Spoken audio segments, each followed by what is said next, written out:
మాజీ heroine star నటి రాధికా శరత్ కుమార్ అల్లుడు ఒక క్రికెట్ క్రీడాకారుడు అని ఎంతమందికి తెలుసు? ఇంతకీ అతను ఎవరు?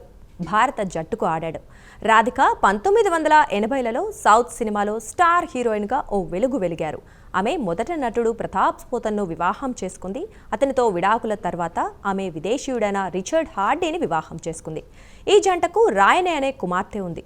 ఆ తర్వాత రిచర్డ్ తనను టార్చర్ పెడుతున్నాడని ఇండియాకు తిరిగి వచ్చింది రాధిక. రిచర్డ్కి విడాకులు ఇచ్చి ఆ తరువాత నటుడు శరత్ కుమార్ని ప్రేమించి పెళ్లి చేసుకుంది. నటి రాధిక అల్లుడు ఒక క్రికెట్ క్రీడాకారుడు. అతని పేరు అభిమన్యు మిథున్. రాధికా కుమార్తె రాయనే అతన్ని వివాహం చేసుకుంది. 2016లో వివాహం చేసుకున్న ఈ జంటకు 2 పిల్లలు ఉన్నారు. రాధిక అల్లుడు అభిమన్యు మిథున్ భారత క్రికెట్ జట్టుకు కూడా ఆడాడు.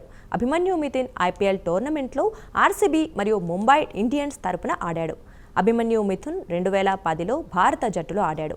అతను భారత జట్టులో అవకాశం పొందడానికి ప్రధాన కారణం 2009లో జరిగిన రంజీ ట్రోఫీ టోర్నమెంట్. కర్ణాటక జట్టు తరపున ఆడిన మిథున్ తన తొలి మ్యాచ్లోనే 11 వికెట్లు పడగొట్టి అదరగొట్టాడు. అందులో ఒక హ్యాట్రిక్ కూడా ఉంది. ఈ సిరీస్ అంతటా అద్భుతంగా ఆడిన మిథున్ మొత్తం 47 వికెట్లు పడగొట్టాడు. దీంతో వెంటనే అతనికి భారత జట్టులో ఆడే అవకాశం వచ్చింది. భారత జట్టు తరఫున 5 టెస్టులు మరియు 6 వన్డేలు ఆడిన అభిమన్యు మిథున్ IPL టోర్నమెంట్లో రాయల్ ఛాలెంజర్స్ బెంగళూరు జట్టు తరఫున 2009 నుంచి 2013 వరకు ఆడాడు.